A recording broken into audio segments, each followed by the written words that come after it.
Good morning, everyone. Good to see you. Ella, hello, Sally, Hans, Edward.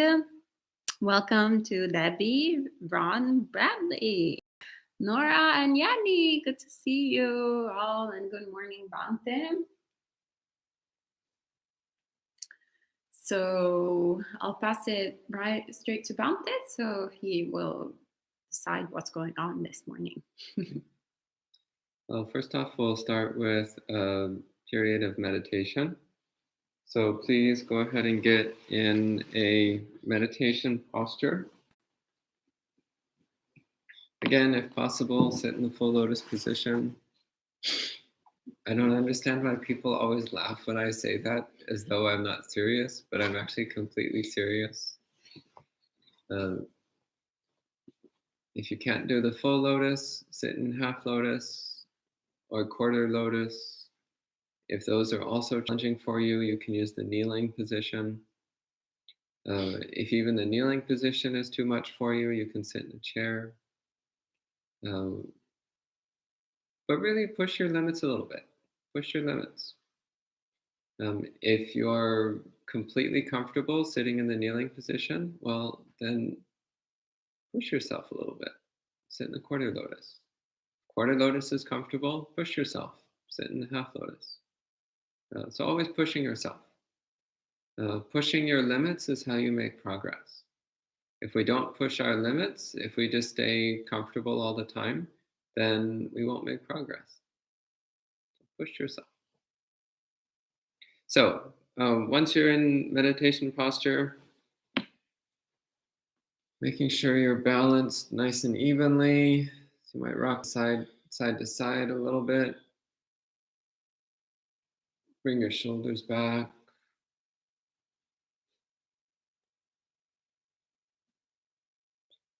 You can stretch your spine up and then let it relax. Letting your hands come together in your lap.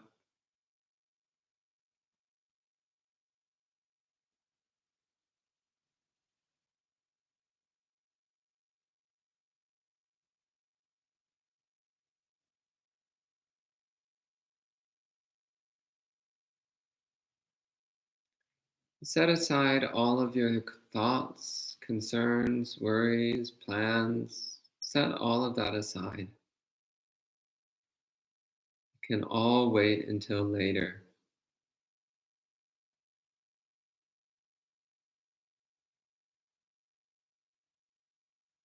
Now is just the time to feel your body. Nothing else, nothing more. Just sitting here feeling the body.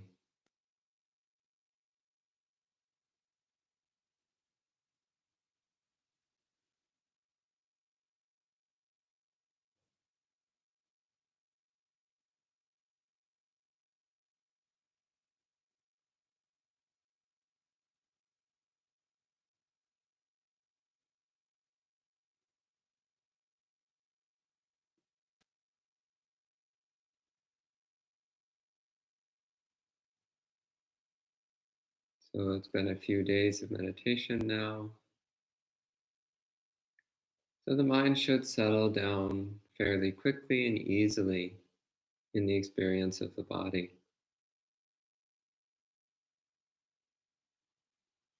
So bringing up alertness, bright, awake, knowing state of mind.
And after practicing the recognition of impermanence for a couple days, you should know there's no need to pretend the body is solid.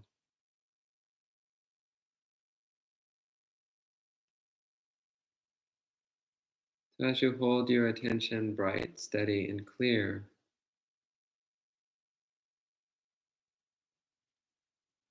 you can move directly into awareness of the insubstantiality of the body, its hollow, empty, impermanent nature.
And whenever the mind starts to latch on to any sensation, any object, any perception, any idea, any emotion, whatever it is, drop it immediately without hesitation. Let it melt back into the flowing river of experience. So, not holding on to anything for even a moment.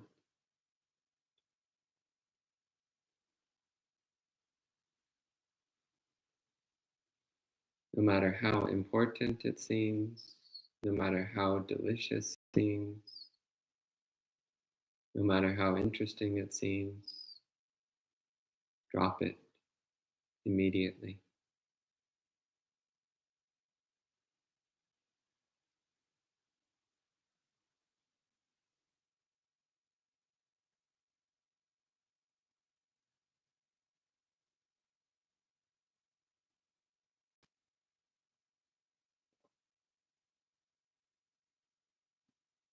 Feeling the pleasantness of an unobstructed mind.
So, not letting the mind fixate on anything, yet keeping the mind still.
nowhere to go, nothing to do,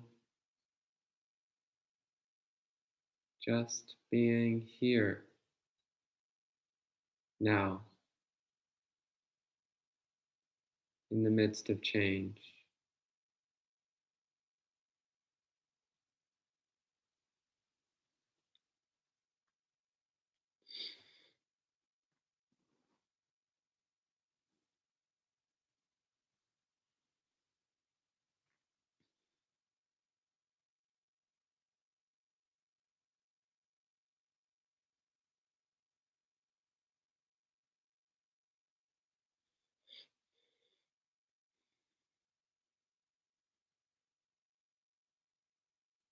Nothing to hold on to, yet we hold the mind steady, still,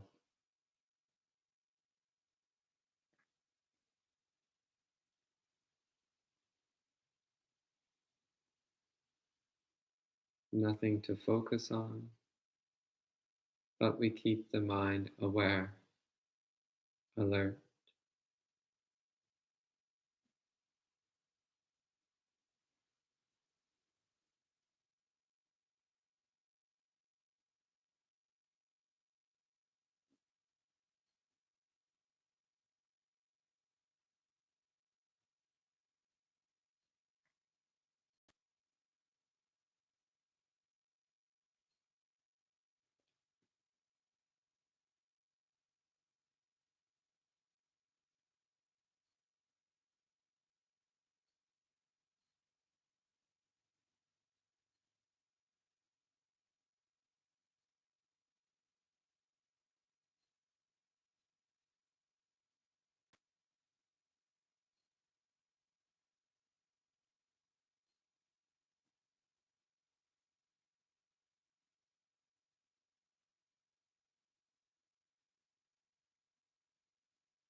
Every moment things come, but we do not anticipate them. Every moment things go, but we do not follow them.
Don't get caught on the details of what arises and ceases.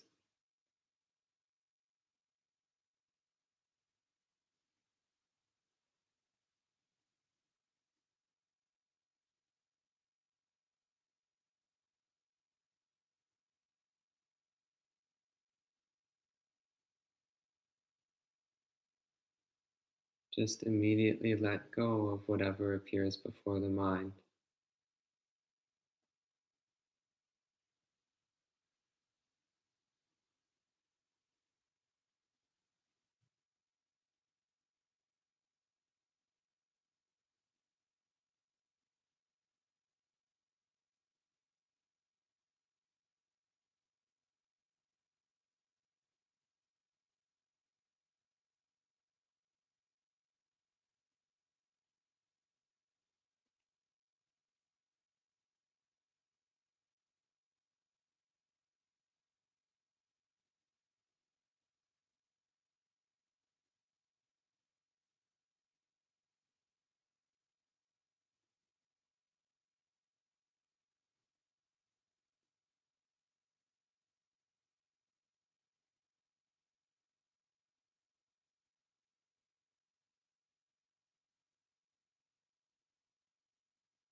When the bell rings, stay with the meditation for a few more seconds, letting the body and mind be still for just a little bit longer.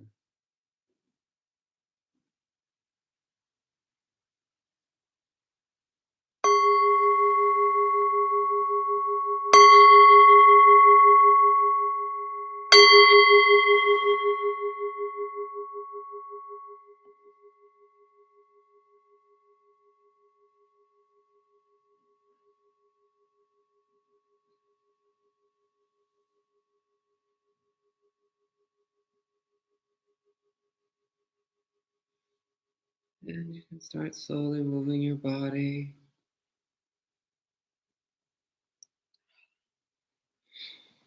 keeping the mind peaceful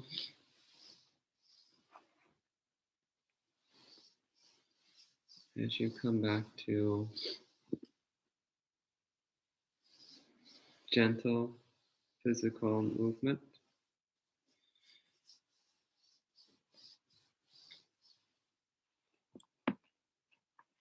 You can relax your posture.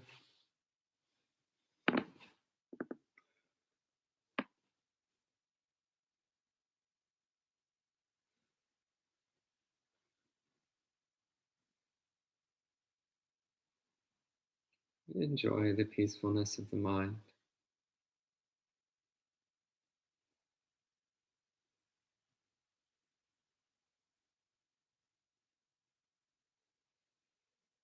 So, at this point, we've spent 2 days practicing samadhi.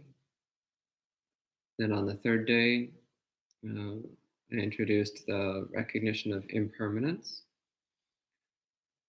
We had 2 days for practicing with that. So now, unless my math is off, we're on the fifth day. Is that correct? Day So. 5, Sunday? Sunday. Yes. So now we're on the fifth day. So we have 3 full days of retreat left.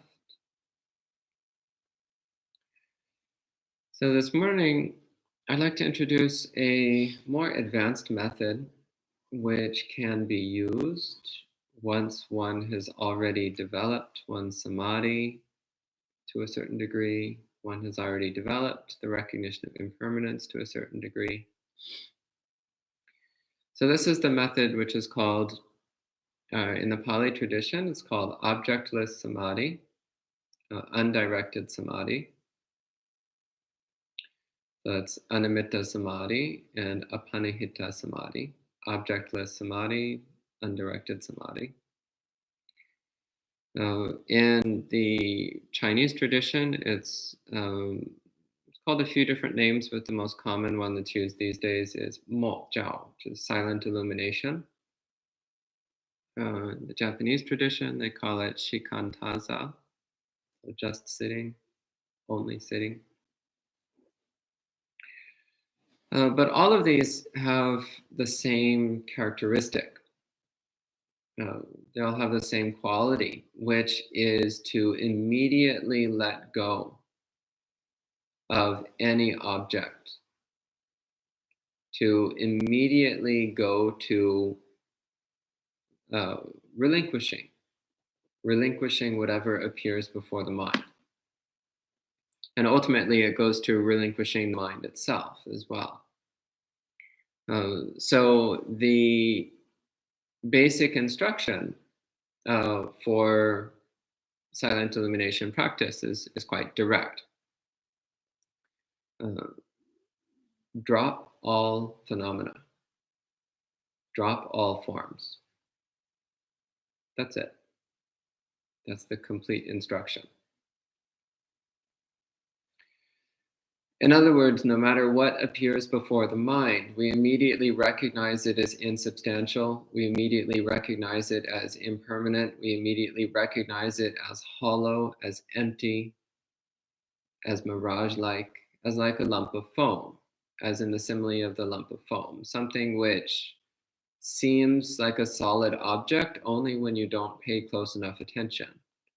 When we pay close enough attention, we recognize that it's hollow, that there's not really anything there, that there's nothing solid or substantial there. So this is the practice. The practice here is basically going directly to the full-formed meditation of the recognition of impermanence. It's going directly to dropping the illusion of solidity, the illusion of solid, persistent objects immediately.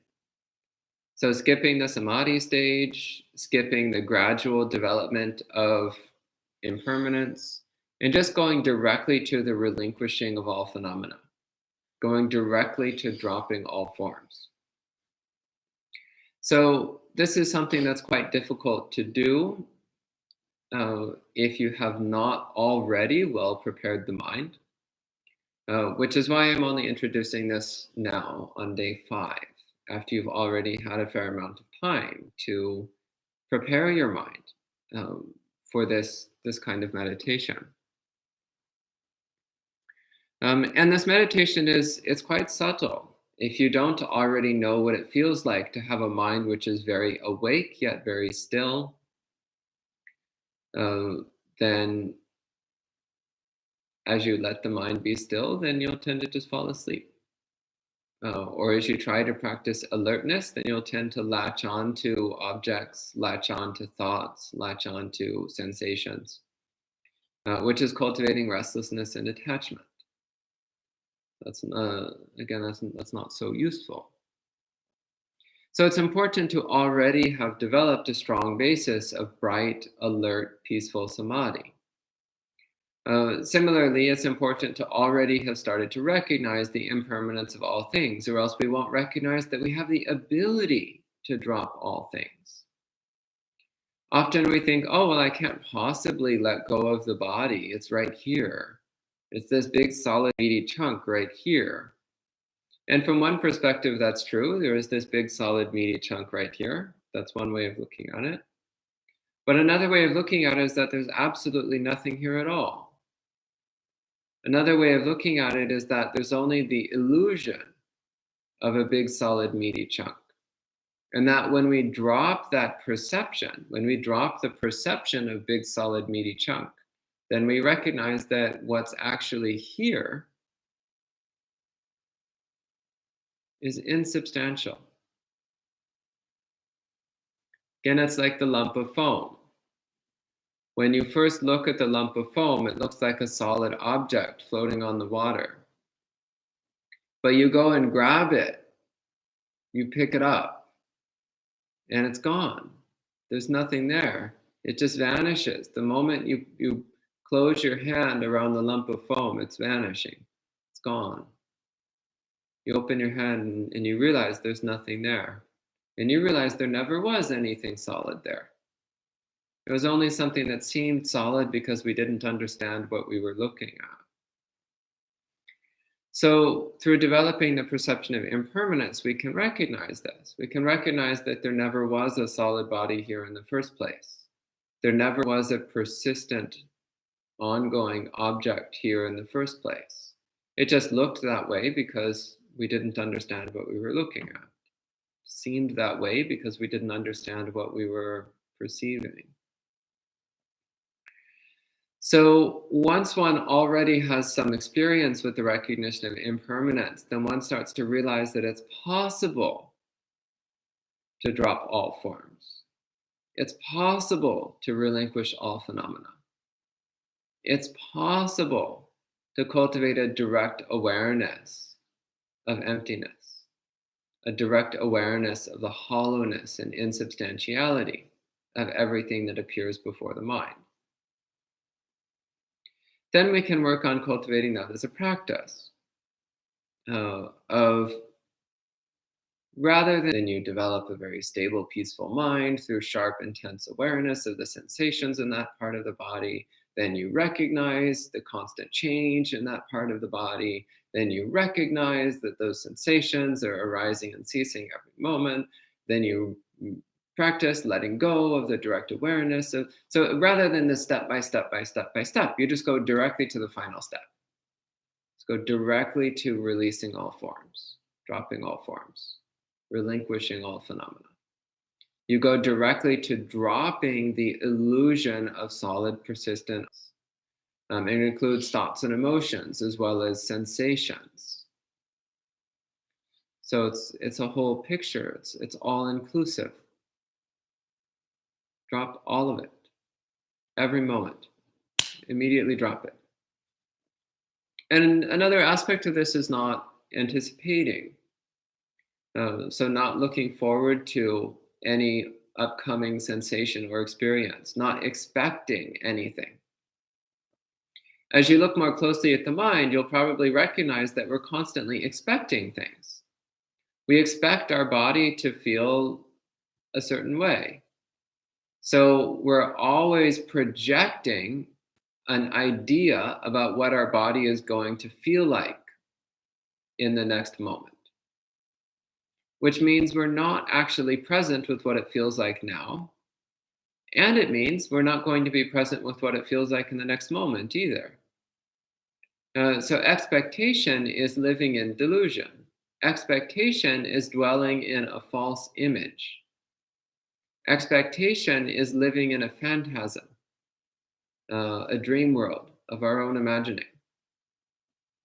So dropping all expectation, not expecting the body to be any particular way, not expecting our senses to be any particular way, not expecting our mind to be any particular way, dropping all expectation, not looking forward to any particular experience of body or mind.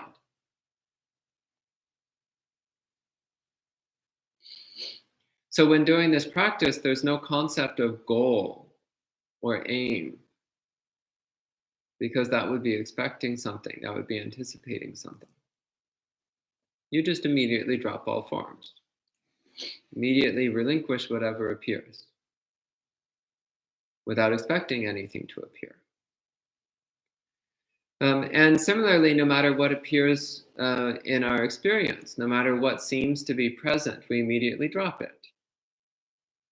No matter how important it is, you immediately drop it. You don't hold on to it.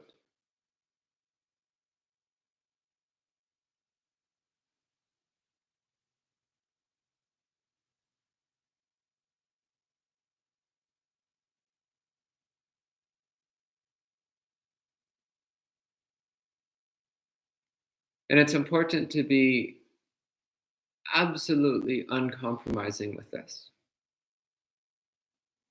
If you want to make progress towards awakening, then we must be absolutely uncompromising with our commitment to relinquishment, with our commitment to letting go. Especially when we're practicing this kind of meditation. No matter what appears in the mind, no matter how important it seems, no matter how relevant it seems, no matter how wonderful it seems, no matter how terrible it seems, drop it immediately. Let it go. Let it melt away. Let it dissolve. And you'll know that you're dropping it if it disappears right away. If it persists, it's because we're holding on to it. Very simple test to see whether or not you're latching on to what appears in the mind. If it persists, that means you're holding on. Very simple test. So drop it. You don't need to force it to go away. You don't need to force it to change. It's doing that anyway. It's already disappearing. It's already changing. You don't need to make it change. So trying to push it away doesn't do any good either. That's just another form of attachment.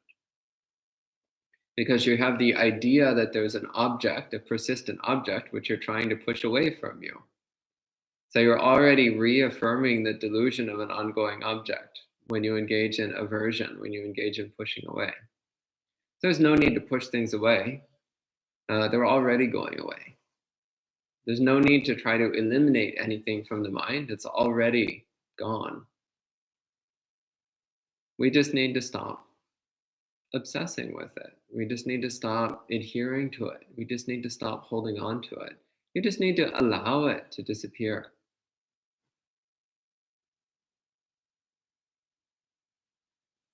It's really as simple as that. So this meditation practice, this style of meditation, objectless samadhi or silent illumination practice, it's deceptively simple. Again, very simple instruction, 3 words: drop all forms. Very simple. Relinquish all phenomena. Very simple. In theory. Very simple. And if that's too difficult, don't worry about it. Go back to the step-by-step methods that I've been talking about over the last few days. Go back to the step-by-step of developing samadhi, cultivating a sense of enjoyment and pleasantness in the body, focusing on a clear, intense awareness of your physical sensation, developing that silent, stable, centered mind, the mind which doesn't move from its designated place. Keep building that up. When the mind is relatively stable, then cultivate the perception of impermanence, the recognition of change, the recognition of hollowness, of insubstantiality in the way that I've been talking about. So it's gradual progression, slowly spreading through every corner of body and mind. And as you keep with this, then one day, maybe today, maybe tomorrow, maybe next year, maybe next life, who knows? At some point, you'll recognize that you're already dropping all forms. You're already relinquishing all phenomena. That you got there in a step by step way, but that you're there. And you'll start to realize that this meditation is something that you can do. It's something that can be done. It's not inaccessible.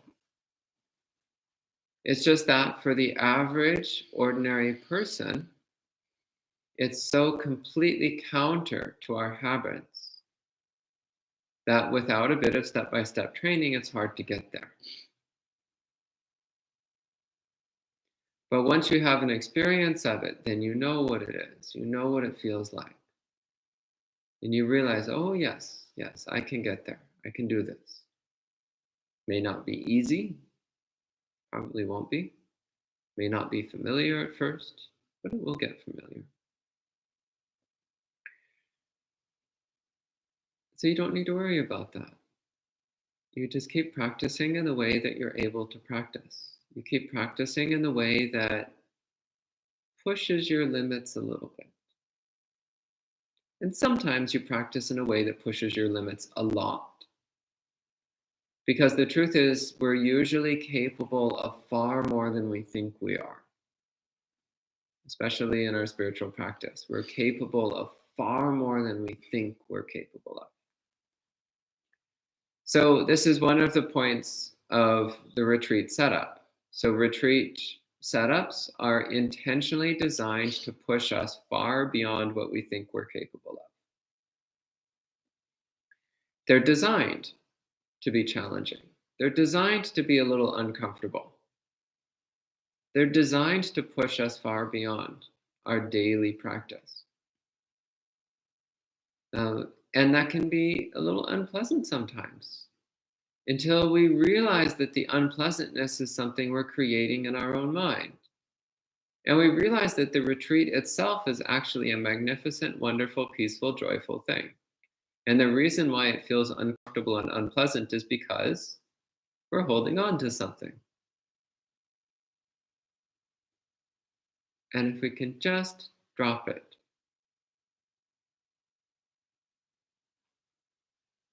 then we can appreciate the intensity of the retreat. We can appreciate the opportunity that it gives us. And another thing that I've been emphasizing is between the periods of meditation, to let the mind be silent and peaceful and to just do whatever you're doing. So when drinking tea, just drink tea. Don't think about other things. Don't plan other things. Don't worry about other things. Just be present with the experience of drinking tea. That's it. When you're eating your breakfast or your lunch, well, just eat your lunch. Just eat your breakfast. Don't think about other things. Don't plan other things. Don't space out. Don't worry. Just feel the spoon between your fingers. See it moving towards your face. Feel your teeth and your tongue as they crash and shift around the food. Feel it sliding down your throat. Feel it landing in your stomach. Just feel the experience of eating. Be right there with it, not doing anything else. And as you get more familiar with that practice, then you can also start to recognize impermanence even as you're engaging in daily activities. You can slip back in that same flowing river, that peaceful flowing river in which no solid objects appear, even as you go through your daily activities.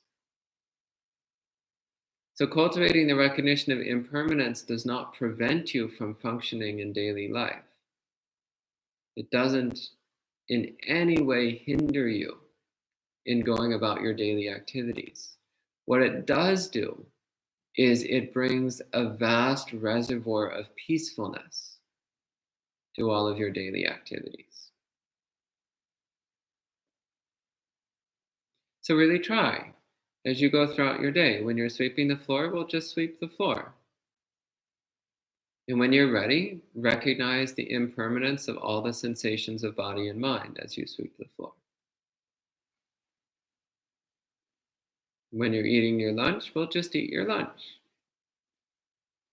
And when you're ready, recognize the hollowness and insubstantiality of everything in body and mind as you eat your lunch. And when you come back to meditate, as you sit down, well, just sit.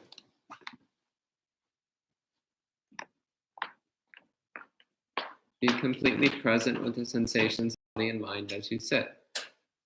And when you're ready,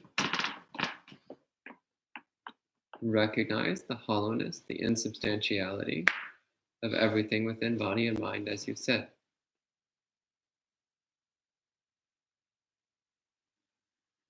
And in this way, all the elements of your day start to fuse together into one seamless flow of practice, one seamless flow of samadhi and wisdom, building together, supporting each other. And through it all, we keep a gentle mind, kind mind, a forgiving mind, a loving mind. Remembering that our practice is for the relinquishing of suffering. Our practice is for transcending dukkha. And that every moment of letting go is a moment where we let go of dukkha.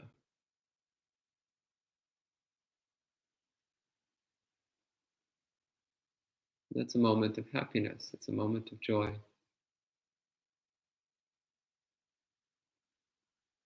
And it's something which brings goodness into the lives of countless beings.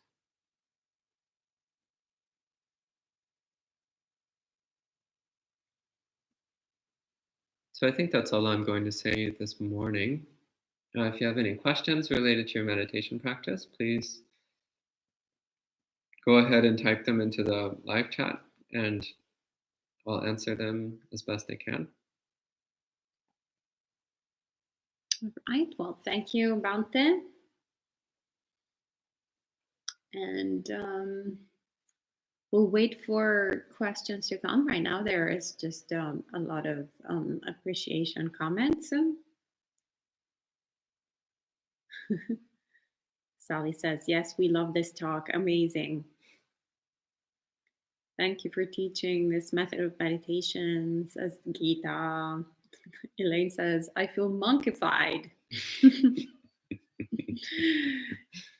And Sasha is asking, what are your thoughts on guided versus quiet meditation? Well, guided meditation is good for learning new methods, but silent meditation is where you will go deep. So guided meditation, it helps you get a sense as to how to use a method that you're maybe less familiar with. But the guidance itself will tend to pull you away and distract you. And also, it's not necessarily going at your pace. So it's not the best. Once you know a method, it's much better to practice silently on your own or silently in a group of other people practicing silently. Because then you can go at your own pace and you can take it as deep as you can. Okay? Right. And Sally says she has a question, but she needs time to type. Okay. So we'll wait a few seconds. Oh, here it has appeared. The on-object meditation method. May I ask what is the Pali word again? Which sutta does it mention this method? So it's called Anamitta Samadhi. I'm going to write it down for you so you can see it. You're going to spell? Yeah. Animitta. Yeah. Anamitta Samadhi. And it appears in several suttas. I don't remember the names off the top of my head, but it's easy to find. So if you want a list of references, send me an email, and I'll send you a list of suttas where the Buddha talks about Animitta Samadhi. Okay, and Geeta is saying, we're deeply grateful for this profound Dhamma to all. Thank you, Bante and Aya, for making this possible. Of course. Our pleasure. Okay. We'll see if there's any other questions appearing. Otherwise, we can proceed with more meditation practice. And Boone is asking, does it also appear in the Satipatthana Sutta? I don't think so. No, the Satipatthana Sutta is very much about object-based meditation, and about the recognition of impermanence. But I don't think the Buddha mentions Animitta Samadhi in the Satipatthana Sutta.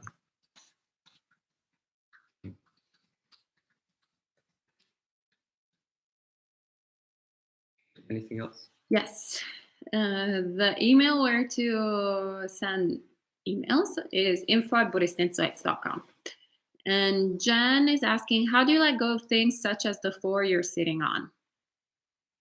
So, well, first off, recognize that there's no such thing as a floor, and there's no such thing as a you that is sitting on a floor. What there is there is the illusion of temporary sensations, which you have decided to call me sitting on the floor. So first, just recognize that there are sensations. So drop the story about me sitting on the floor and just recognize the sensations. Then recognize that those sensations are impermanent, they're constantly changing. Recognize that those sensations are continually appearing and vanishing, and it's different sensations every moment, which means that there is no persistent, ongoing sensation.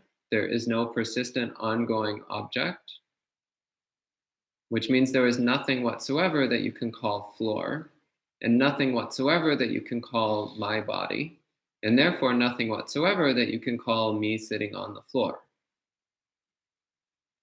All there is this constant free flow of insubstantial, hollow appearances, which is what we're letting go of moment after moment.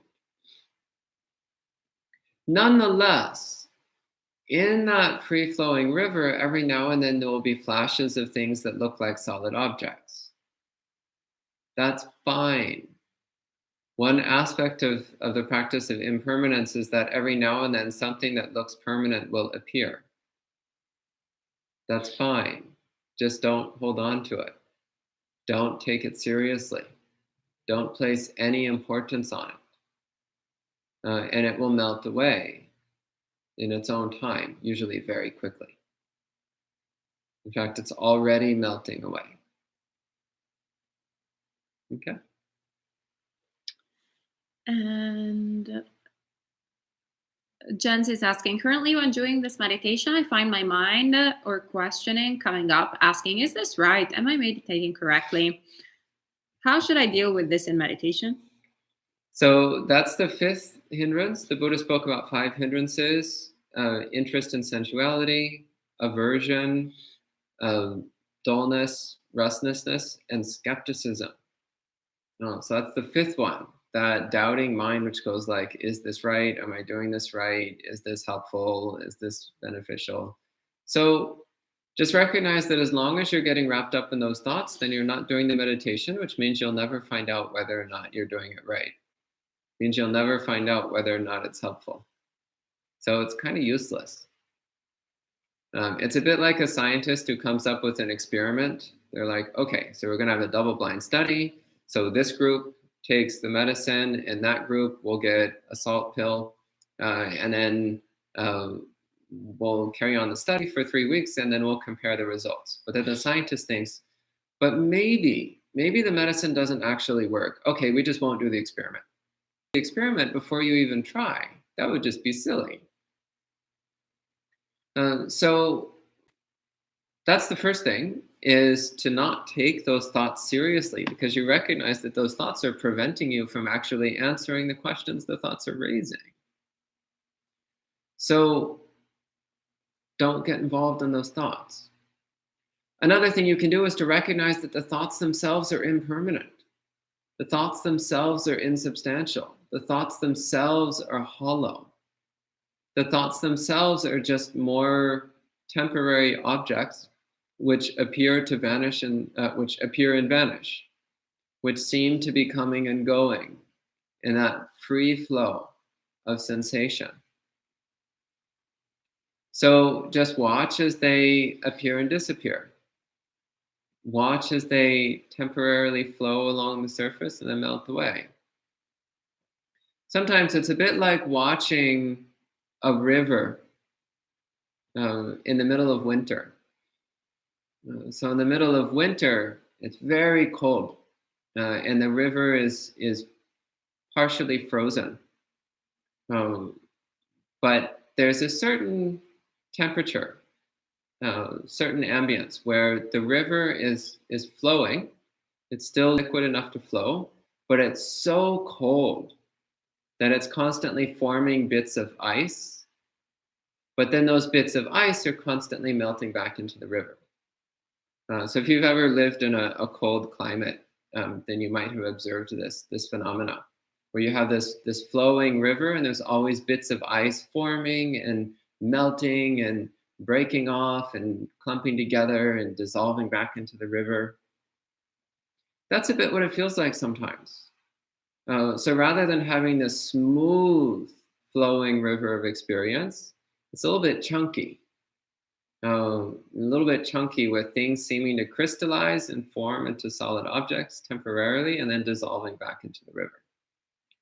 So it can be like that. So these skeptical thoughts, these doubting thoughts crystallize in the mind. Well, just don't jump on board. Don't take them seriously. Don't get involved. And you'll see they just melt away. And you'll recognize that you were still practicing the recognition of impermanence all through this. Even as the thought which was doubting the meditation appeared, you were still practicing the meditation of recognizing that even those thoughts are impermanent. Even those thoughts are insubstantial. Even those thoughts are empty of inherent reality. Then there's no problem. Okay, any other questions? Yes. Sally is saying, yesterday in meditation, I felt I was free like sky. Everything arise is empty cloud. Oh, great. Another lovely meaning to the name of the monastery. Yeah. However, after meditation, all kinds of grasping occupy me until this morning's guided meditation. How to immigrate that non-grasping mind into activity after meditation? Yeah, it's really difficult. It's hard enough to do this during meditation. It's even harder to do it during activity. So during activities, you start just with mindfulness, just with being clearly aware of the activity. So again, as I was saying, when sweeping, just sweep the floor. So be clearly, directly aware of the sensations of sweeping the floor. Not getting caught up in thinking about anything, not pointing your mind at anything else, just being focused on sweeping the floor. So this is like the samadhi stage of practice when you're just focused on feeling your hands, for example. It's not that there's anything significant or important about your hands, but rather it's a way of training your mind to hold still, training your mind to be alert and steady. So it's the same. When sweeping the floor, you focus on just sweeping the floor because that's a way of training your mind to be alert and steady while in the midst of activity. And it develops from there, as I was saying earlier. But you have to start with that. You start with mindfulness. From mindfulness, you cultivate samadhi and equanimity. Then, from a basis of mindfulness, samadhi, and equanimity, then you can start to cultivate the recognition of impermanence and the relinquishment of all phenomena. Okay? Okay. Thank you, Bantam.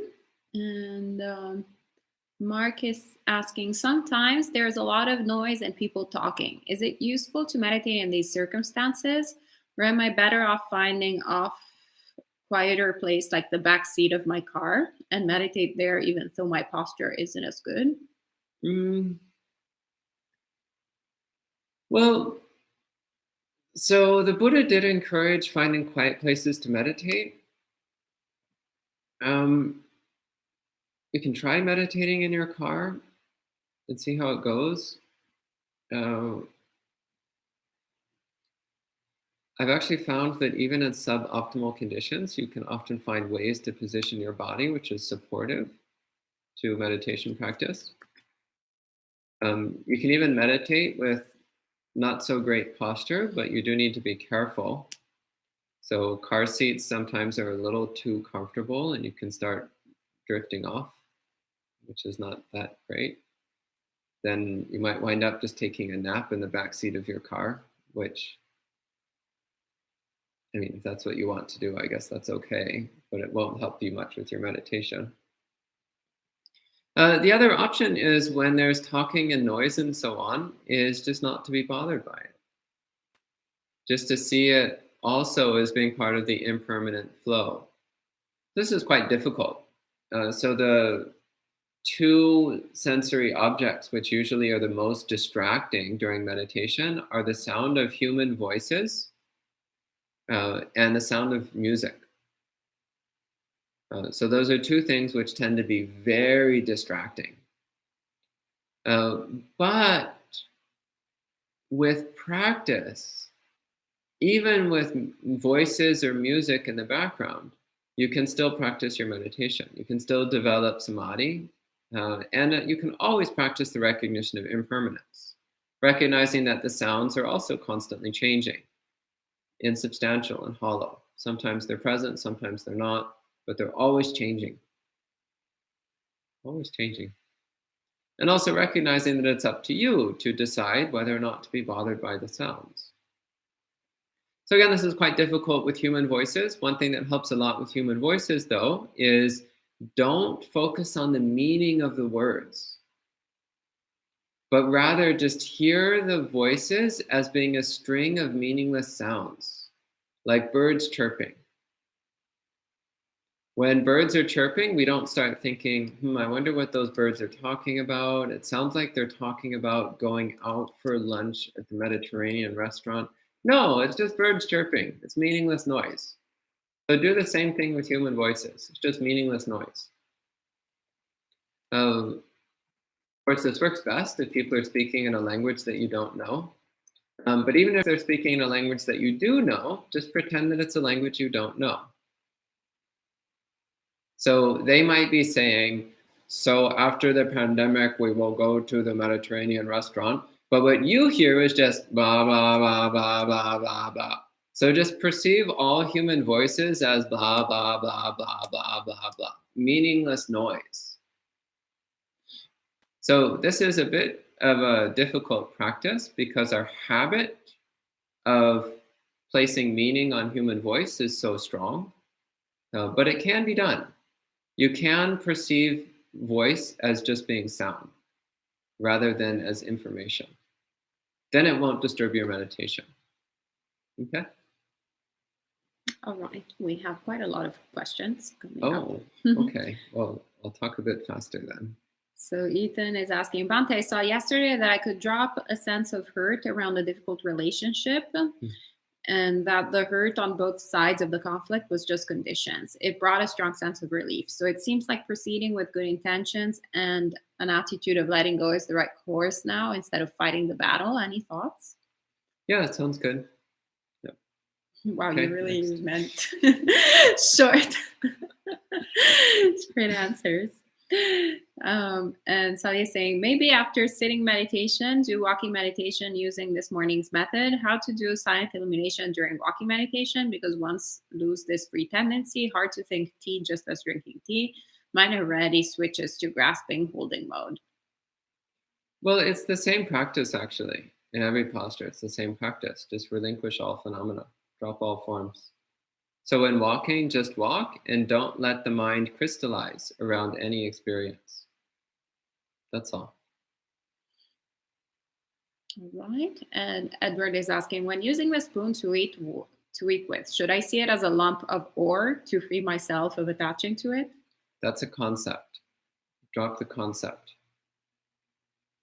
Okay, next question. Wow, we're getting some really zen answers. Jens is saying, thank you, Bante. The mind is a trickster. It tries to get me to believe a lot of things. And Boone asks, is Animita Samadhi the training to uproot the conceit of I?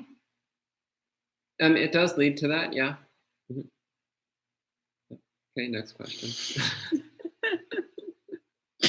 Mark is saying, yesterday I had to sneeze and afterwards my nose began to run. Should I still not move as one teacher advised, or should I grab a tissue? Your call. To be honest, in that case, I usually go for the tissue, but I go for the tissue with mindfulness and equanimity, at least in theory. So that's what I recommend. So with mindfulness and equanimity, slowly reach out and get a tissue and wipe your nose, put it down. Try to keep your mind peaceful through the entire activity, and then continue your meditation. So if you do actions quietly, carefully, and peacefully, then your mind will remain quiet, careful, and peaceful. But if you do things abruptly, harshly, loudly, inattentively, then your mind will start to get disturbed and distracted and messed up. So this is actually important all throughout the retreat, no matter what you're doing, to do things carefully, quietly, gently.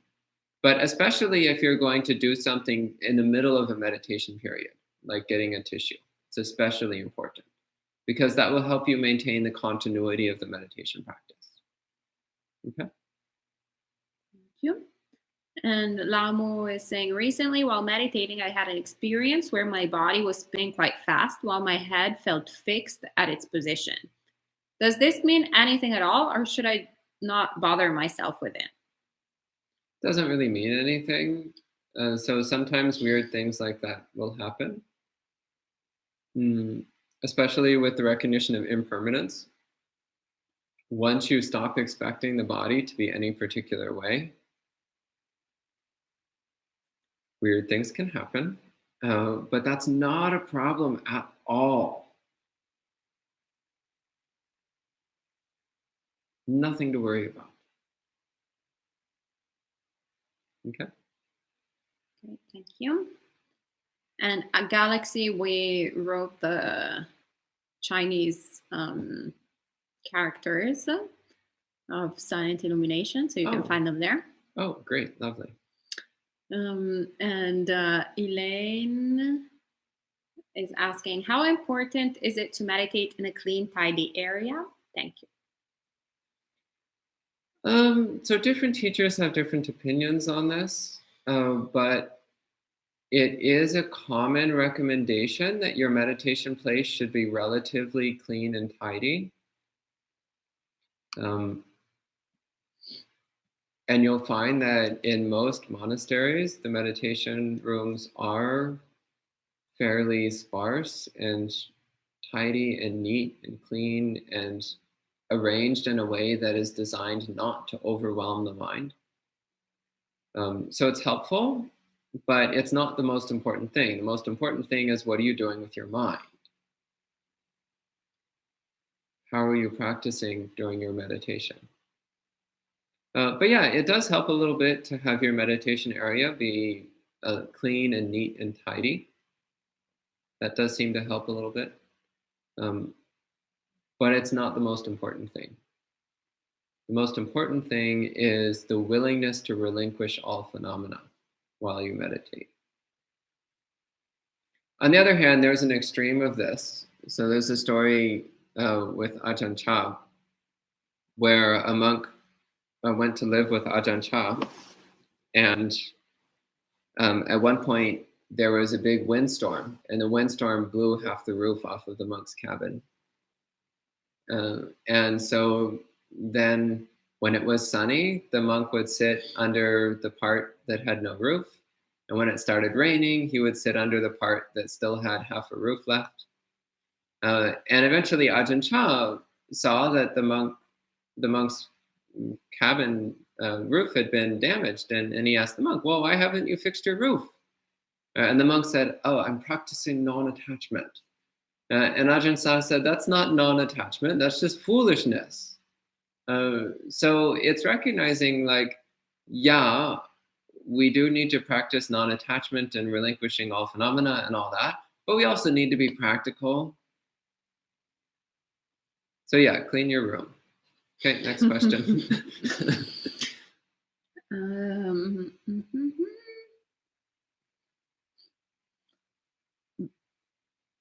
Galaxy is asking again the Chinese name of this meditation. Is it called Mo Jiao? Did you type the characters? Yeah, I did type them. You typed them? Yeah, I typed them. Oh, I didn't know you could type Chinese. I can copy and paste. Okay. So you can find it in the live chat, Galaxy. If you look at the live chat, there's a message from Buddhist Insights, and you'll find all the characters. Yeah, so the two characters, so mo means silent, and jiao means to illuminate, or to see clearly, to know clearly. So mo jiao means when the mind is completely silent, but clearly knows. That's what it means. And Sally is asking, yesterday meditation, I just feel the body and naturally relax parts by parts. Until the lower body, they melt more slowly. My object is more like the relaxation, the physical lower body, okay? Once I think I will take breath as the object, the body gets a bit tense again. How to bring this not doing anything attitude into mindful of breathing? Yeah, so this is one of the reasons why I don't do mindfulness of breathing. Is because I find that when I do mindfulness of breathing, that tends to produce a certain amount of tension, a slight anxious feeling in the mind. So, and I've since learned that this is the experience of a small percentage of people, that most people apparently find their breath to be relaxing. And it's just a small percentage of people who have the opposite experience. So maybe you're also part of that small percentage of people, in which case breath meditation is not recommended, at least not at this time. Maybe that will change in the future, but if for now, if it's producing tension and anxiety, then don't do it. Just focusing your mind on some still point in the body, and don't worry about your breath for now. Okay. Thank you. And Elaine said, similarly, how important is it to set an intention or determination prior to meditation? It can be helpful. It depends to some degree on the intention.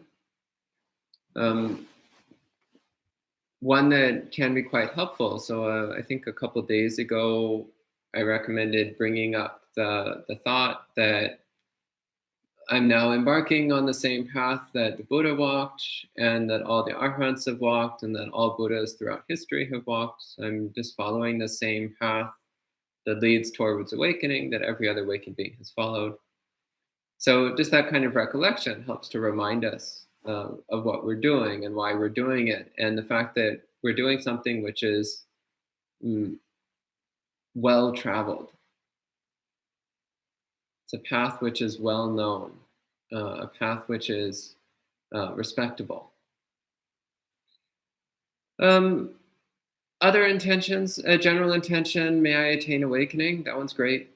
May all beings attain awakening? That one's great too. May I cultivate wisdom and compassion for the benefit of all beings? That one's great. Intentions like that are fine. So it really depends on the intention. If you make some intention like, I will attain fourth jhana and conquer all of my asavas in the next 30 minutes, well, that might happen, but that might be a bit of a tall order. Yeah, so be careful. Intentions can be great, but don't use them in a way that's making you tense. So it's not intense, yin, it's intention. So an intention to cultivate wisdom and compassion and alertness and so on. Okay. And Boone is asking, what is your experience during your daily activities after you practice Animitta Samadhi?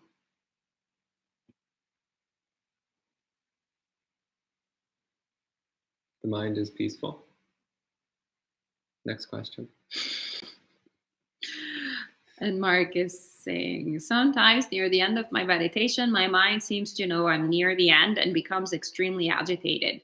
Sometimes to the point where I break samadhi or even break the meditation. Any tips on how to deal with this? Yeah, so one important thing is to make sure that there's no clock within eyesight. Another thing which can help is to start doing random changes to the length of time that you meditate. So if you normally sit for 30 minutes, well, next time sit for 35, and then sit for 25, and then sit for 40, and then sit for 30, and then sit for 33, and then sit for 28. Like intentionally doing periods of time, because that will start to break that tendency of your mind to always be thinking, okay, it must be almost over. Because your mind it will start to realize that it will have no idea exactly how much time is left in the meditation. So eventually you just give up.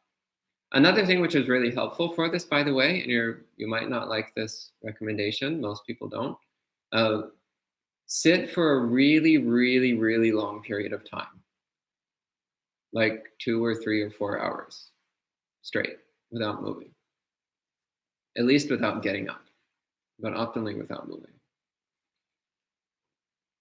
Because then you'll go through that phase. At some point, you'll go through that phase of like, I hate this. I want to get up. Is this almost over yet? And then you'll keep sitting and you'll get past it and you'll relax back into peacefulness. And you'll find that there's this incredibly deep peacefulness on the other side of that feeling. And you'll be in that peacefulness for a while. And then the feeling of like, is this almost over? I want to stop now will come up again and it will be even stronger. And you'll get through it and you'll relax back into peacefulness and you'll be like, oh, okay. And you might go through this several times over the course of 1 hour, 2 hours, 3 hours, 4 hours, however long you decide to sit for. But eventually you'll start to realize that you don't need to take those feelings seriously. And then they won't bother you as much anymore. So if you normally sit for half an hour, sit for an hour. So pushing yourself way beyond what you normally do. If you normally sit for an hour, sit for 2. Again, push yourself way beyond what you normally do. And make that firm resolution. I will not get up until that timer goes off, no matter what. I will not get up until that timer goes off. And you'll go through these phases. And as you go through the phases, you'll understand them more clearly and they'll lose their power over you. Okay? And Ron is asking, back support okay for meditation, for example, wall, etc.? Not recommended because it tends to encourage dullness of mind. So I only recommend that for people who have serious physical conditions which prevents them from sitting upright without support. But that applies to less than 1% of people. The vast majority of people are capable of sitting upright without back supports. Okay. And Sally's saying, thanks, Bante. It's long story with my breathing method. In short, maybe I can practice silent illumination for a period of time, then the tension of mindfulness of breathing will become easy too. Yeah, try it out. Yeah, that has been my experience actually. So I can be a Yelp review for that method. All right, and I think that was the last question. So that's all for this morning. Thank you, Bante, for sharing the Dhamma as usual. Sadhu, sadhu, sadhu. And well done to all of you. Rejoice in your goodness for practicing during these difficult times and actually just practicing in general for becoming better people so these awful things don't happen in the world. All right, we'll meet with you all once again this evening at 7:30 p.m. New York time. So do the math if you're in a different time zone. And then once again tomorrow at 8 a.m. Have a great